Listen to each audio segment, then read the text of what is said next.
¿Se ve la pantalla?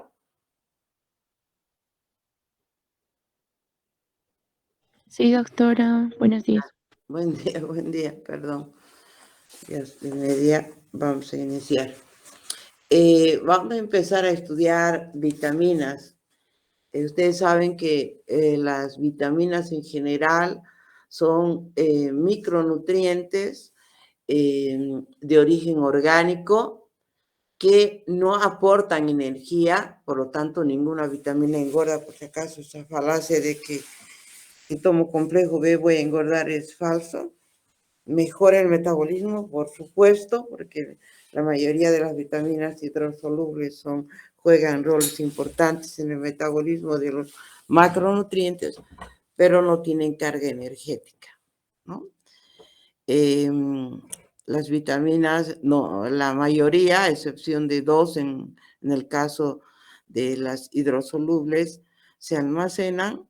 Las demás son, como su nombre lo indica, solubles en agua. Su requerimiento es diario. Vamos a empezar con la estructura de la vitamina B1. Cualquier cosa que no entiendan me van a parar o tienen alguna duda para que yo les explique. ¿Está bien?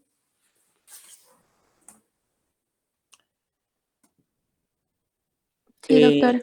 Bien, gracias. En el caso de la vitamina B1, llamada tiamina, es una estructura compleja que tiene dos ciclos, un ciclo pirimídico y un ciclo tiazólico, ¿no? Que este ciclo tiazólico tiene en su estructura un átomo de azufre y un átomo de nitrógeno. Están unidos a través de un puente metilo. Justamente, si por algún motivo, ya sea térmico, de luz o por alguna acción, la fragilidad de la unión de estos dos ciclos hace que pierda su actividad la vitamina B1. Este puente metilénico es muy frágil, termolábil, es decir, la temperatura lo hace que se rompan y pierdas. Existen tres compuestos o derivados de la vitamina B1 que vamos a ver: el fosfato de tiamina es el más importante.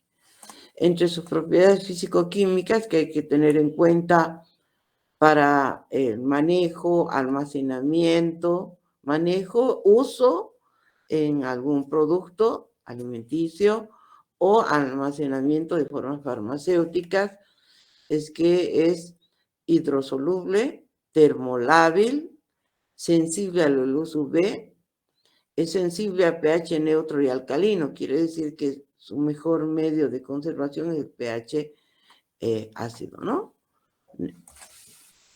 Tampoco demasiado. ¿Cómo es su metabolismo? En general, la alimentación se encuentra en dos fuentes: en los vegetales y también en fuentes animales.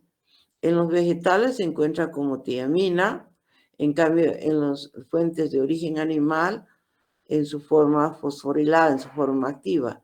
Un 80% está como piridoxal fosfato.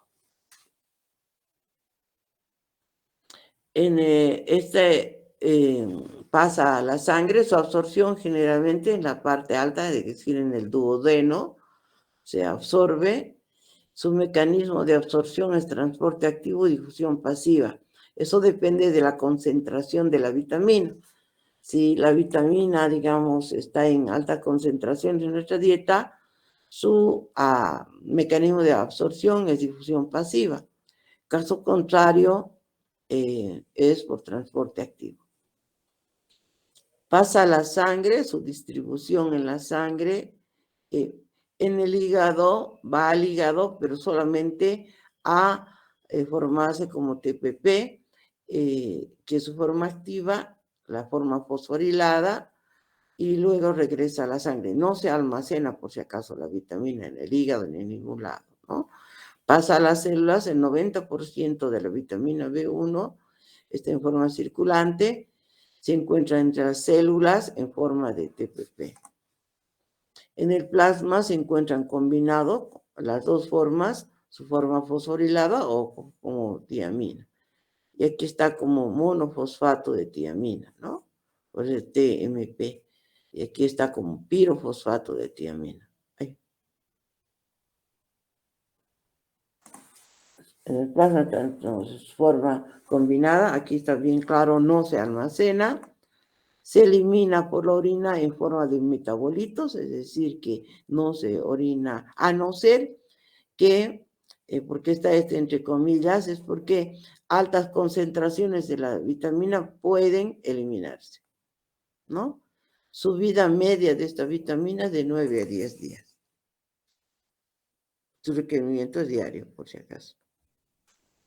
¿Cuál es el mecanismo de acción de esta vitamina?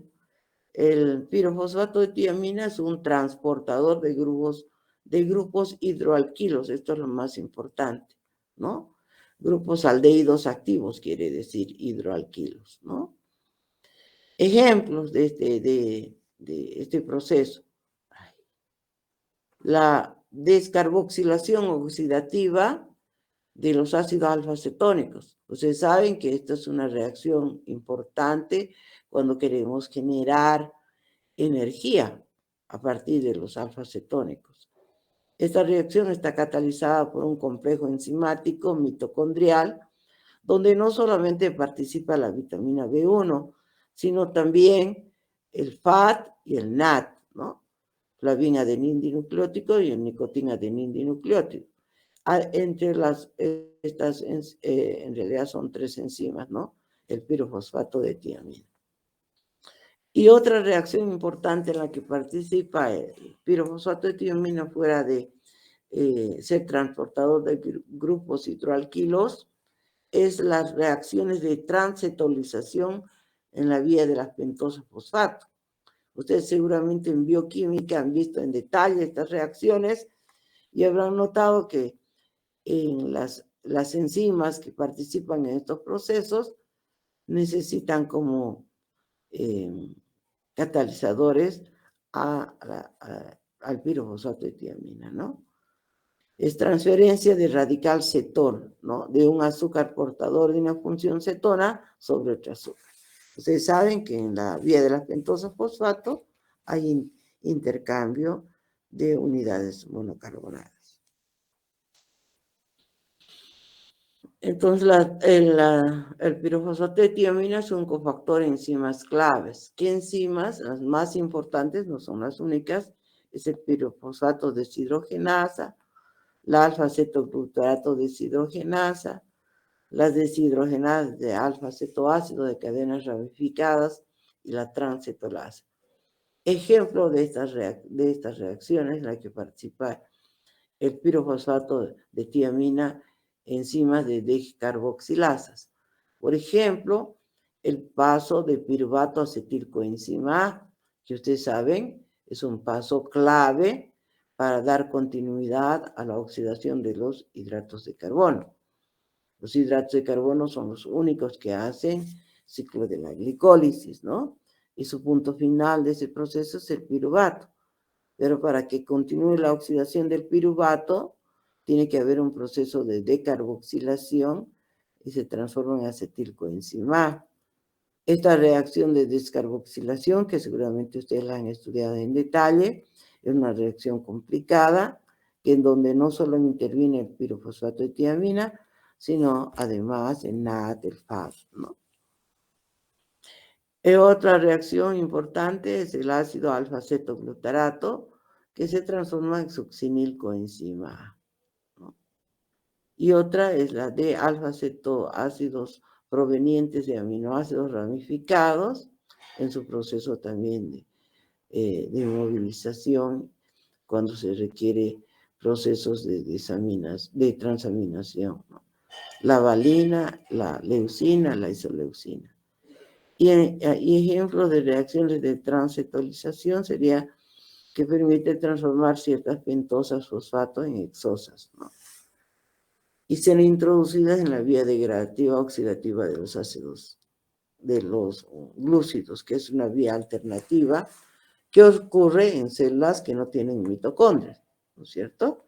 En de los glóbulos rojos principalmente.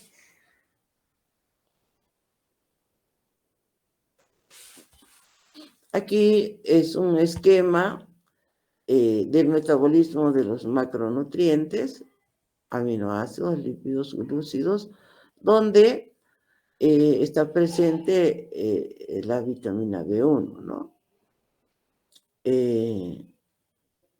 No solamente en la última fase que hemos visto hace rato, de piruvato acetilcoenzima, el proceso de decarboxilación, sino en pasos previos también, que pueden darse cuando estamos utilizando otra vía de oxidación de la glucosa, ¿no? También en el proceso de utilización de ciertos cetoácidos en procesos oxidativos. Se utilizan enzimas que requieren de la vitamina B1 como coenzima, ¿no? O de ciertos otros alfa-cetoácidos provenientes de aminoácidos, ¿no? También en las bases de propionilcoenzima A, succinilcoenzima A, alfa-cetoglutarato, para que formen parte del ciclo de Krebs.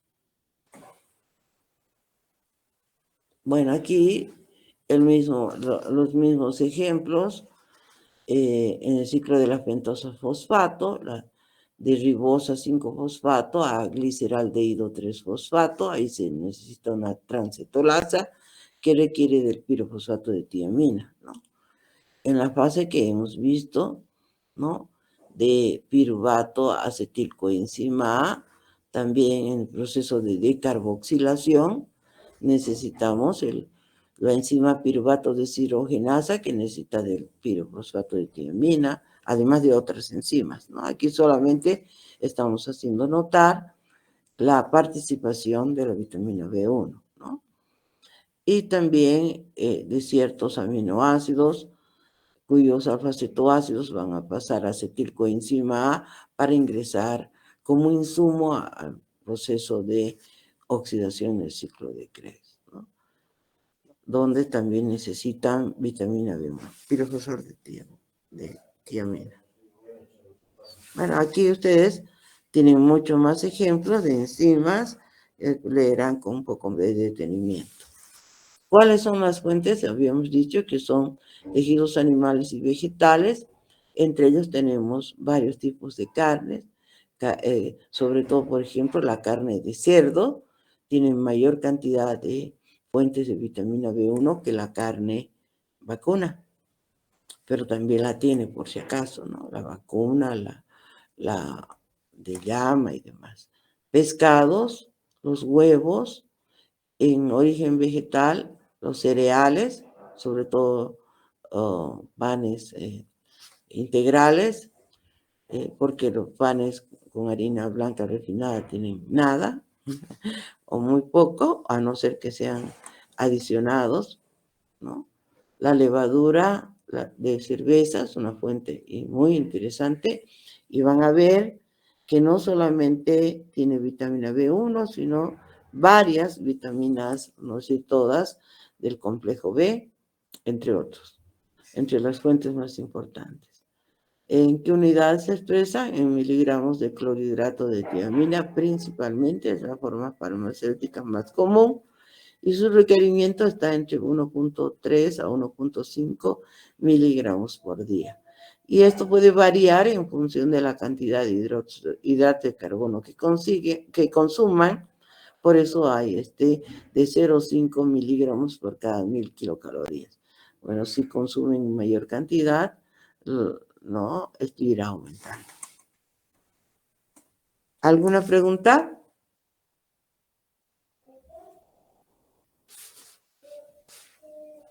Chicas. Por mi parte no, doctora. Gracias. Pues las demás deben estar dormidas. La carencia de vitamina B1 recibe el nombre de beriberi y se puede presentar de varias formas. Hay la forma seca, la húmeda o la forma cerebral.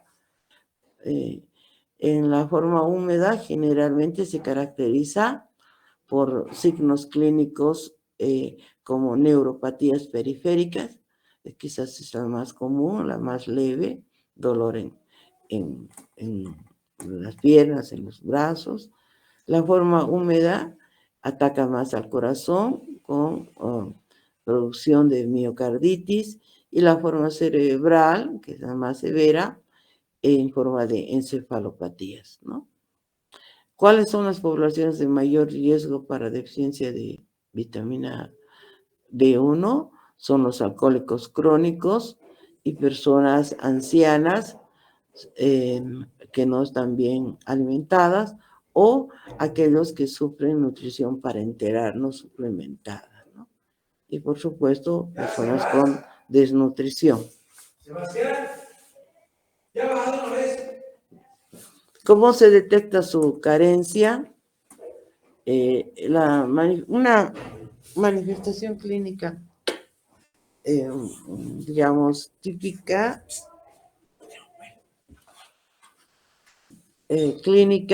digamos, así típica, que identifiquen a la B1, si no es, digamos, la severa como una encefalitis o una miocarditis, es rara, ¿no? El beriberi seco generalmente muchas veces se confunde con otro tipo de patologías y no se la identifica, ¿no? La determinación del estatus biológico puede ser efectuado, por métodos directos, dosificando directamente tiamina en sangre o en orina, o a través de exploraciones funcionales. Cuando hablamos de exploraciones funcionales, se refiere no a la detección exactamente de la vitamina, sino de otros metabolitos que tengan relación con la vitamina B1. Dosaje de piruvato y de lactato en sangre y transferencia de transetolasas eritrocitarias, son como ejemplos de exploración funcional, ¿no? La más utilizada dice que es la exploración del funcionamiento de la transcetolasa eritrocitaria, ¿no? Sus datos de interpretación, digamos, de la actividad de transcetolasa, está lo normal, es menos de 15, marginal de 15-25 y deficiente de más de 25. Los valores de tiamina en orina, estos son los valores, y estos los valores en miligramos por litro en sangre de tiamina total, ¿no? Si ustedes se fijan, es como habíamos dicho, en sangre o en orina están como vitamina B1, como tiamina. En cambio, aquí está a través de una prueba de exploración funcional. Hay interacciones medicamentosas y alimentarias.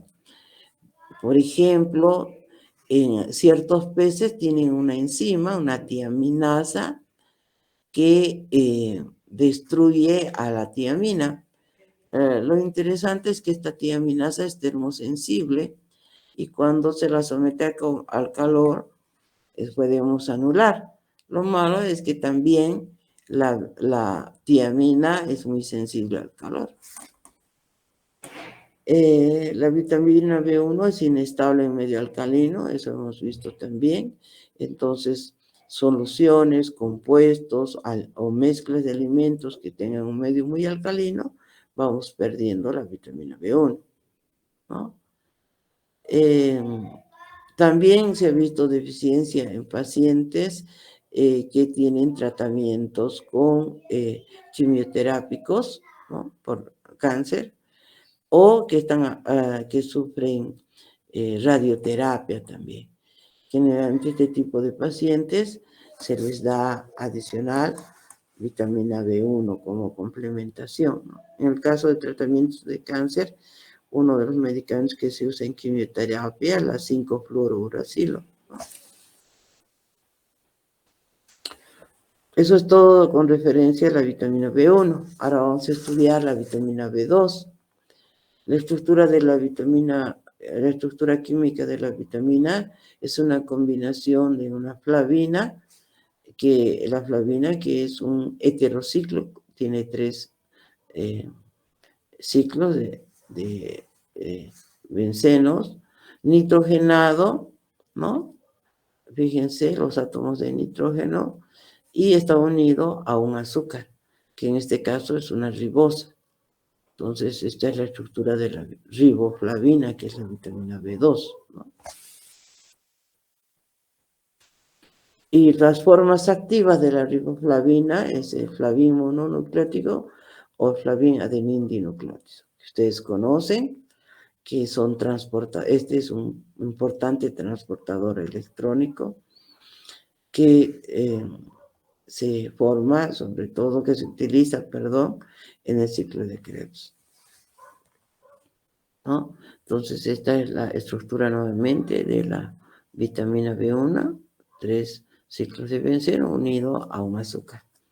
Y en este caso es cuando cadena de azúcar se une a un grupo fosfato, tenemos el fosfato de riboflavina, y con la estructura del flavín adenindinucleótido es cuando se une a un dinucleótido, ¿no? Está el fosfato, ustedes saben que está formado por una base nitrogenada, un azúcar, es la ribosa, y un grupo fosfato. Todo esto es la estructura del flavín adenindinucleótido. Es más complejo, un transportador electrónico. Por si acaso, este año les voy a preguntar estructuras, así que por favor no se olviden de eso también. Entre las propiedades físico-químicas, esta, a diferencia de la otra, es que solamente es sensible a pH alcalino, con lo demás muy similar a la B1, es sensible a la luz UV, bueno, aquí es termoestable, la otra era sensible al calor, y es hidrosoluble, ¿no? De todas maneras, ustedes verán, se darán cuenta que generalmente las vitaminas del complejo B se encuentran en frascos o en ampollas de color ámbar por su sensibilidad a la luz UV.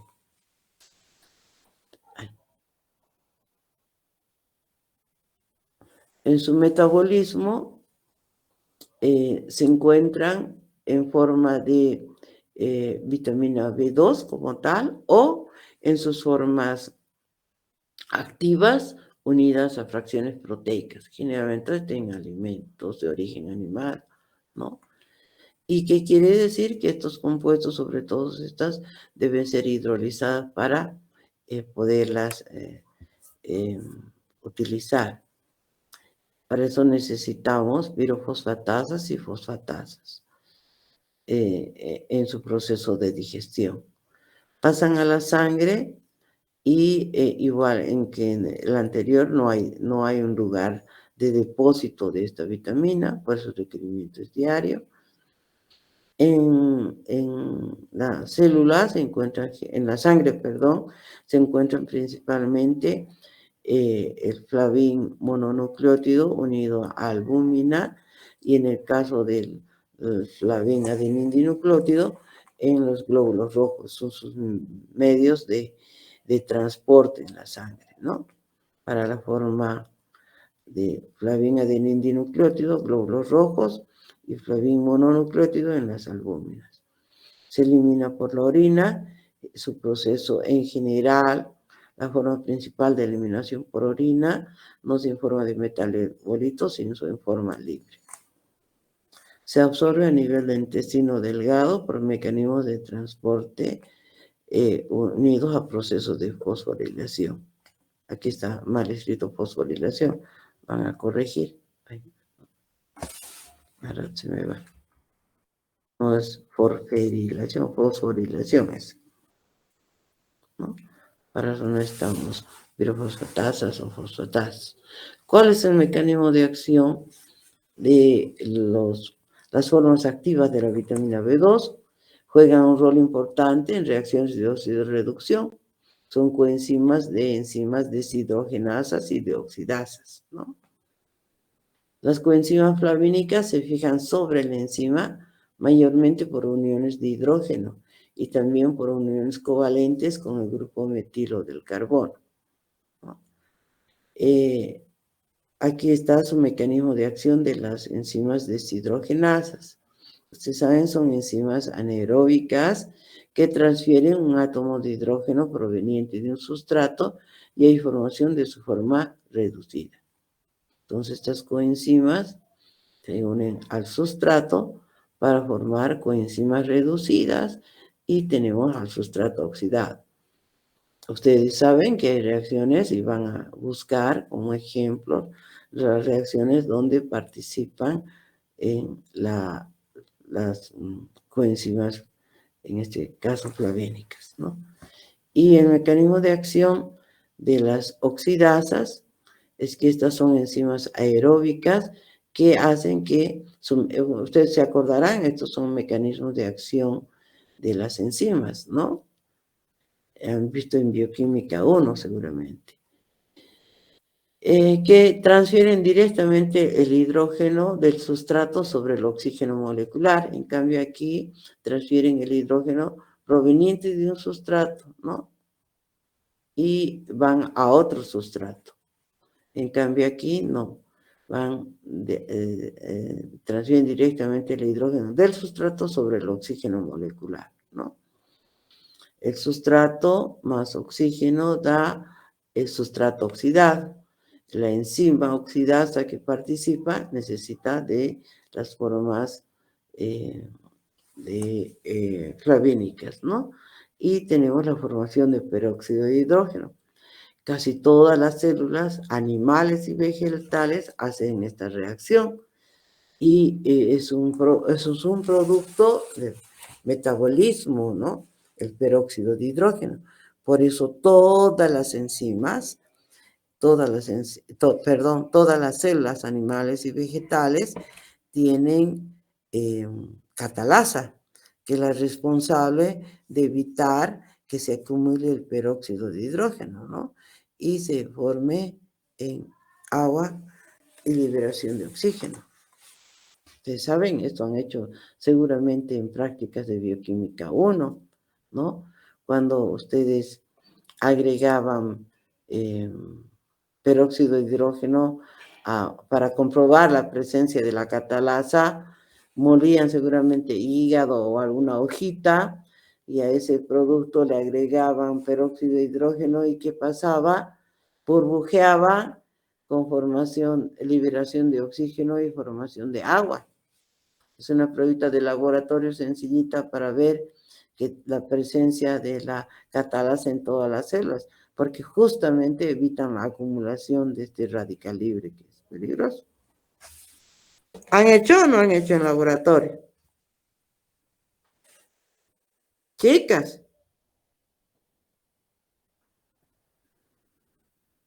¿Me están escuchando? Sí, doctor. ¿Han hecho o no han hecho? ¿O no se acuerdan?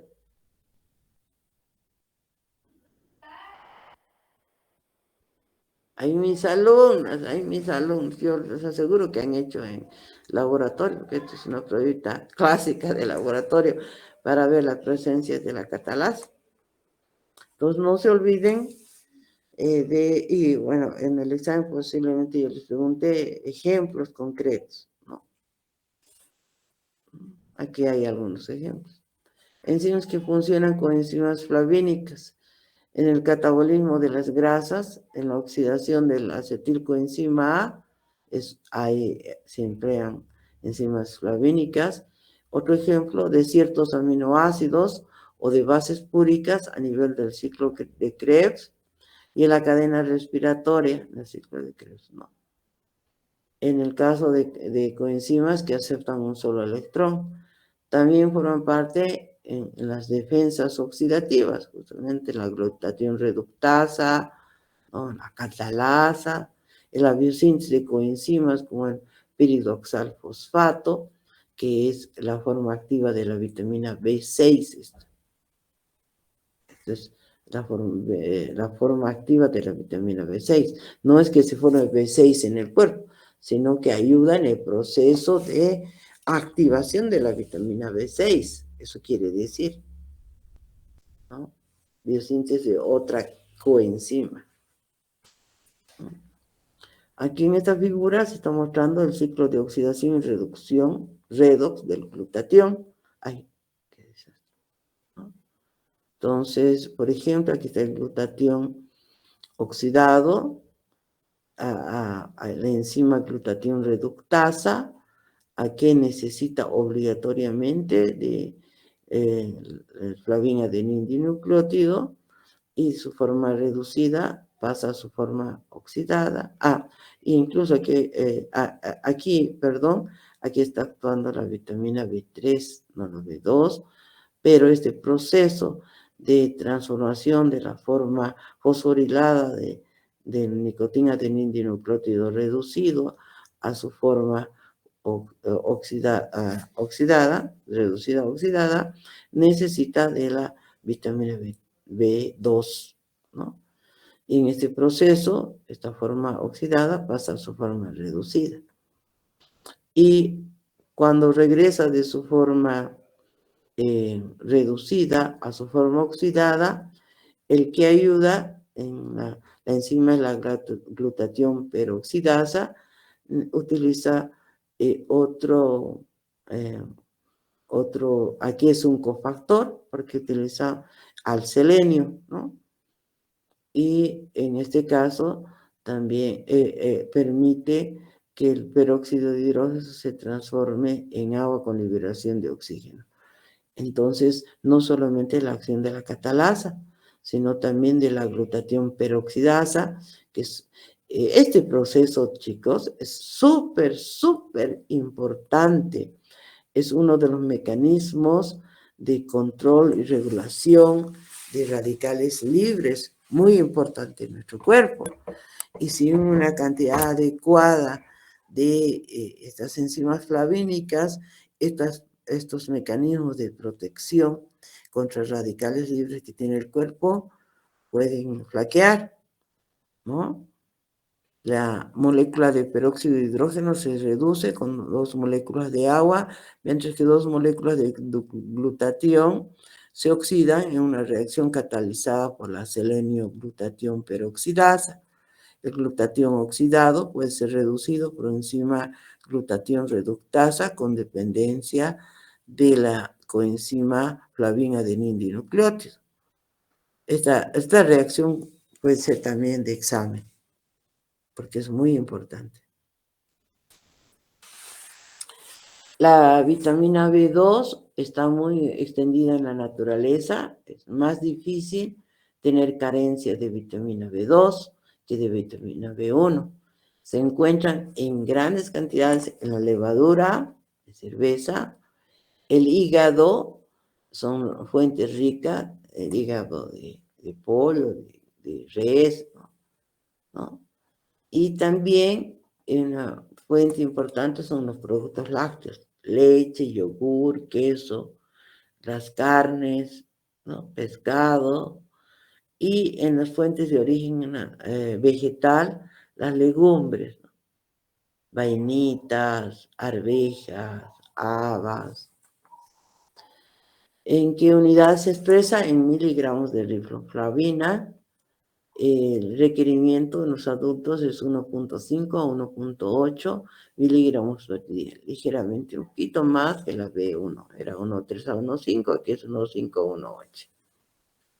En el caso de carencia, no hay un nombre específico para la carencia de vitamina B2, a diferencia de la B1 que se llama beriberi, ¿no? ¿Cómo se detecta en este caso carencia? Por dosaje directo, como vitamina B2, en el plasma, en glóbulos rojos, en la orina, por dosaje en glóbulos rojos. Estos son los valores de referencia, 10 miligramos en cada 1109 ml, el signo de carencia. Y también se puede detectar B2 por exploración funcional, trabajando sobre la actividad de la glutatión reductasa eritrocitaria. Tiene también interacciones medicamentosas, por ejemplo, el provenencide es un mecanismo que dificulta el proceso de absorción de vitamina B2. El ácido bórico aumenta su eliminación por orina. La clorpromacina tiene una estructura similar, no igual, ¿no?, que la vitamina B6, y por lo tanto actúa como antagonista estructural. Y les voy a dar de tarea que de cada una de las vitaminas tengan por lo menos unas 10 interacciones medicamentosas y alimentarias. De cada una, aumenten ustedes a lo que yo les estoy dando. Carencia. La deficiencia B2 se manifiesta por signos cutáneos y mucosos y oculares, pero no tiene un nombre, por si acaso.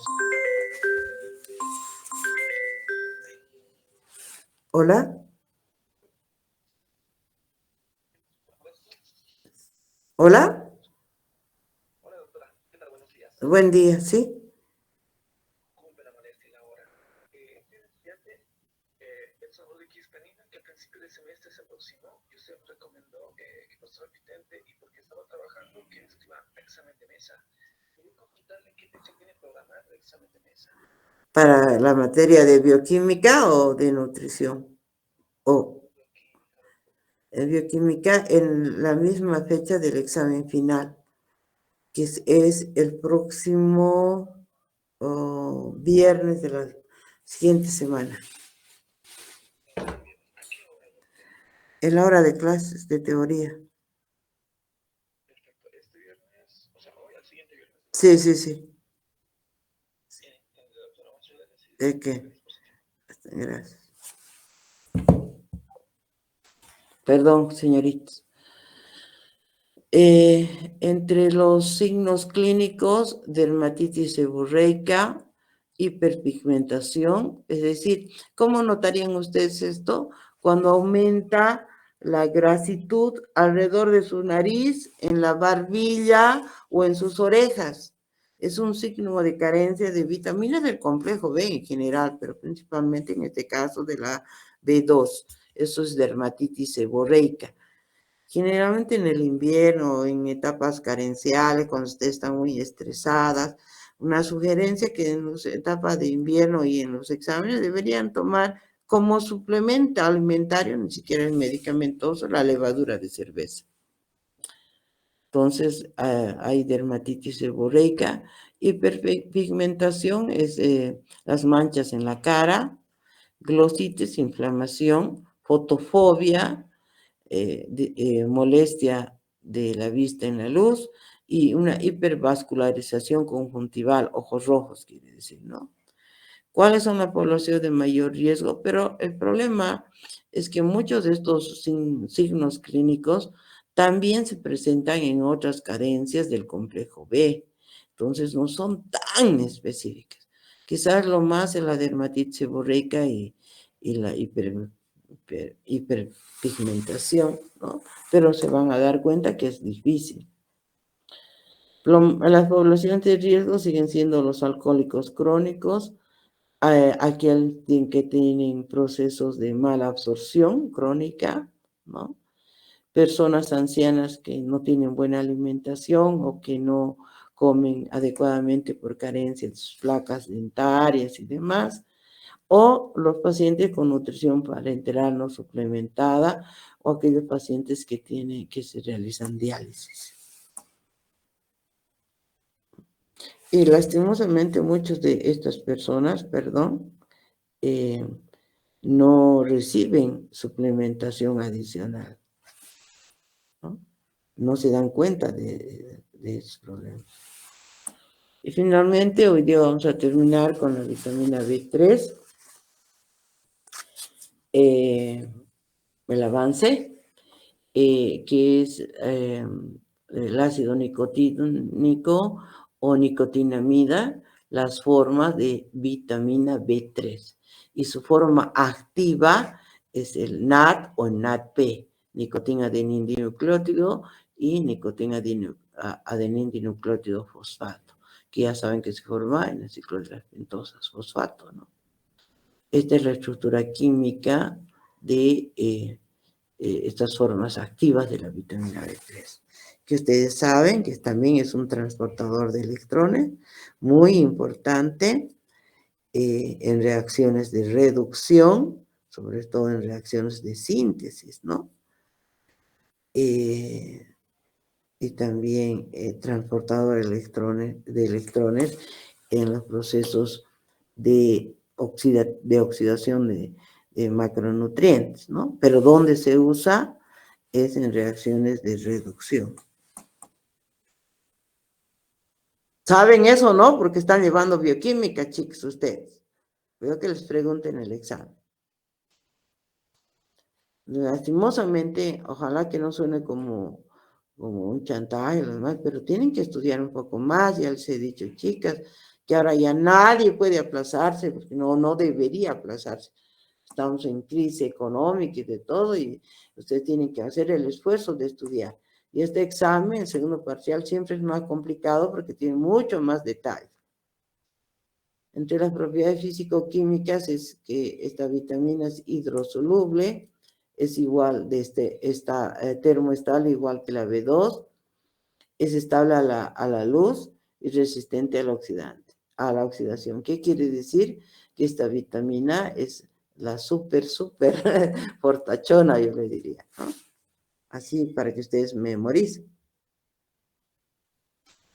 En su metabolismo se encuentra también en alimentos de origen animal y vegetal, igual que en la otra, las formas activas, en este caso el NAD y el NADP, se encuentran generalmente en alimentos de origen animal y como nicotiléster en los cereales.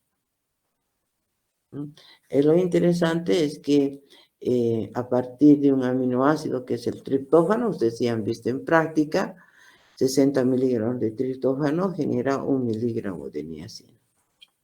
Hay síntesis endógena.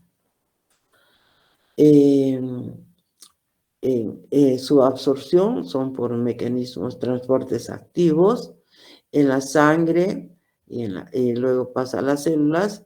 En el plasma se encuentra como vitamina B3 y en los glóbulos rojos como su forma activa, ¿no? PAD. Es NAD. Perdón, van a corregir aquí hay un error también, es NAD. Y se elimina principalmente por la orina en forma de metabolitos. ¿Qué metabolito más importante? El metilnicotinamida, ¿no? La forma principal circulante es el NAD intraeritrocitario. Por eso aquí está equivocado, ¿no? Es FAT, es NAD. No se olviden que estoy corrigiendo ahora que estamos hablando. Las que no vienen a pasar clase estudiarán hacia atrás. ¿Mal? No sé. Su distribución, el ácido nicotínico plasmático, es rápidamente captado por los glóbulos rojos y el hígado para transformar a sus formas activas. En la sangre casi la totalidad están en formas activas, ¿no? Dentro de los glóbulos rojos, en las células sanguíneas. ¿Cuál es su mecanismo de acción? Hemos dicho que también es un transportador electrónico. El NAD y el NADP están implicados en reacciones de oxidorreducción. El mecanismo es el mismo para ambos, consiste en transferir un ion hidruro, es decir, un protón y 2 electrones, provenientes de un sustrato y dan lugar a la formación de la coenzima reducida. Entonces, la coenzima oxidada más un sustrato, ¿no? Transfieren a través protones y electrones y dan la coenzima reducida. Aquí están protones, ¿no? Y tenemos el sustrato oxidado. El carbono 4 del núcleo de la nicotinamida es el sitio funcional de transferencia del protón y de los electrones. Entonces, también puedo preguntarles qué señalen en qué parte de la estructura es la transferencia de ese electrón y electrones, que es un mecanismo de acción de la vitamina B3, que enzimas actúan con NAD y FAT, deshidrogenasas y reductasas, como les había dicho hace rato, ¿no? Porque las reacciones de reducción son reacciones de síntesis, ¿no, chicas? No se olviden desde la fotosíntesis. Por eso se forma NAD en la fotosíntesis. No solo se forma ATP para hacer el ciclo de Calvin, donde se van a formar después como subproductos moléculas de hidratos de carbono y después aminoácidos. ¿Se acuerdan, no, chicas? Si no se acuerdan, tienen que estudiar, chicas. Y esto es, no sé cómo estarán en bioquímica, esto es importante. Si no se ubican, no sé cómo estudiarán. La bioquímica no solo es memoria, también es entender esos procesos, chicas. Entonces, NAD es coenzima de deshidrogenasas a nivel de glicólisis, de lipólisis, de ciclos de Krebs. Ustedes saben que en todas estas se forman NAD reducido, que son utilizados en la cadena transportadora de electrón para generar ATP. En cambio, el NADP es coenzima de deshidrogenasas en la vía del pentoso fosfato, y también este NADP es utilizado en reacciones de reducción, en reacciones de síntesis de compuestos. Por ejemplo, en la síntesis de ácidos grasos. Mis alumnas, bioquímica, hay relación la bioquímica 1, que es estructural, la bioquímica 2, que es el metabolismo, y nutrición. Y incluso cuando vean análisis clínico, van a ver, porque la doctora de bioquímica, lastimosamente, yo no sé por qué hace eso, en vez de profundizar las reacciones químicas, habla hasta de mi materia, porque habla de digestión y absorción, y habla de efectos, como eso es bioquímica clínica, les habla de los pasos de enfermedades. Eso no está bien, pero bueno, es demasiado malcriada la doctora, no entiende, pero ella debería profundizar más en los procesos bioquímicos. Tiene tanto para hablar y tanto para explicar, para hacerse entender a ustedes, que no necesita meterse con las materias vecinas, ¿no? Pero bueno, es su estilo. En bioquímica clínica, su nombre lo dice, son procesos patológicos y ahí van a entrar en detalle a esas reacciones. Porque yo me estoy dando cuenta que ni entienden los procesos bioquímicos, esos docentes están en otra cosa.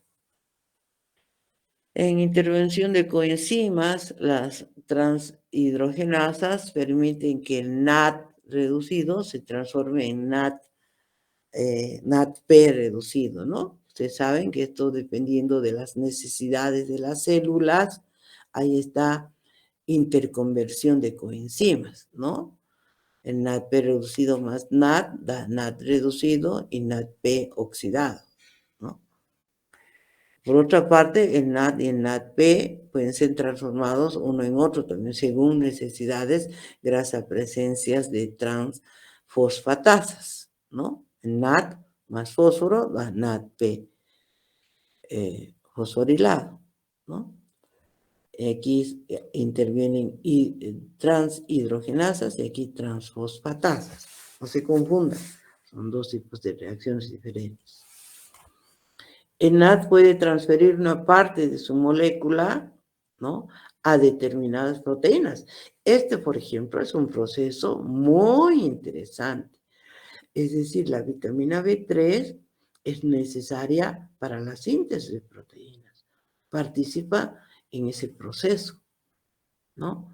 El NAD puede transferir parte de su molécula, el ADP, adenosindifosfato ribosa, a determinadas proteínas. La principal enzima que utiliza este tipo de transferencias es esa poli-ADP ribosa polimerasa. ¿Y dónde está ubicada esta enzima? En el núcleo celular y cataliza la poliadenilación de proteínas diversas. ¿Y para qué es importante este proceso? En funciones de replicación de DNA, regulación de transcripción, reparación del DNA alterado por fenómenos oxidativos. Fíjense, entonces, cómo de importante, porque este proceso es re importante, porque ahí es donde se almacena la síntesis de proteínas, chicos. Otro aspecto interesante es que la niacina es su participación en la composición denominado factor de tolerancia a la glucosa. De ahí que a las personas diabéticos y demás, o con intolerancia a la lactosa, se les da también dosis altas de ácido nicotínico, vitamina B3. ¿Están entendiendo, no, chicas? Sus fuentes, ¿de dónde están de esta vitamina fortachona? En la levadura de cerveza, en los hígados y carnes y pescados. Si ustedes se dan cuenta, es de origen animal, principalmente, sus fuentes. Sus aportes son 15 a 18 equivalentes de niacina. No se olviden que a partir de átomos de triptófano se sintetizan estas vitaminas, ¿no?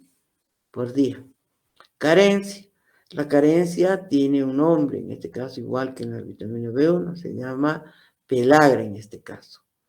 Y está asociada a las 3 Ds, problemas digestivos, psiquiátricos y hematológicos, ¿no? Y es una enfermedad de las D, dermatitis, diarrea y demencia.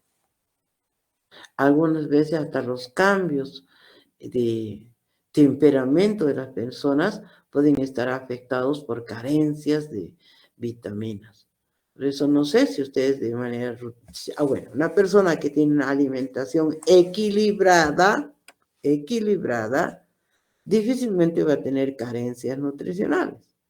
Pero una persona, y puede darse en el sector estudiantil, que se alimenta mal y además tiene hábitos alimentarios no muy buenos, entonces necesita suplementación de vitaminas. Y una forma natural es la levadura, porque no es medicamento la levadura, por si acaso. En pacientes con alimentación casi exclusiva a base de maíces, los mexicanos sobre todo, porque los mexicanos suplen el pan por tortillas, ¿no? Por eso consumen mucho maíz, ¿no? Entonces, están consumiendo niacina no utilizable y el triptófano también poco, ¿no? Entonces, estas personas o que consuman altos de sorgo o centeno, que no es nuestro caso, pueden tener dificultad en la asimilación de la vitamina B3. Pacientes con enfermedades de Hartnett, que son absorción de aminoácidos neutros, es deficiente, o en pacientes con cáncer, ¿no? Cáncer de intestino, pacientes tratados con, aquí es importante, con antituberculosos como la isoniazida, que eso se da en nuestro país, o carbidopa en pacientes con alteraciones de la cabeza o temblores, ¿no? Entonces, todos estos necesitan adicionar de complejo, no necesariamente complejo B, pero de vitamina B3 en este caso, ¿no? ¿Qué les ha parecido? Chicas, mis dormidas les voy a decir. ¿Alguna pregunta? Y yo les voy a decir, chicos, de verdad, creo que ahorita son 25 apenas, 24 en realidad. Pongan sus nombres, ustedes mismos saquen una foto, porque voy a tomar en cuenta su asistencia en las clases de teoría.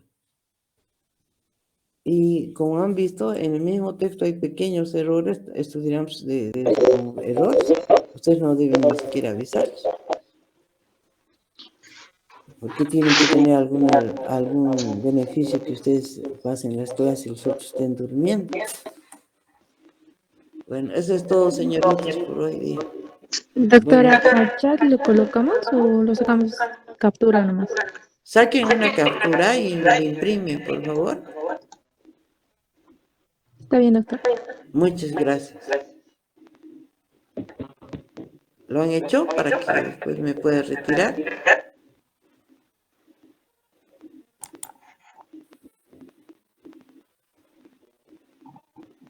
¿Ya está?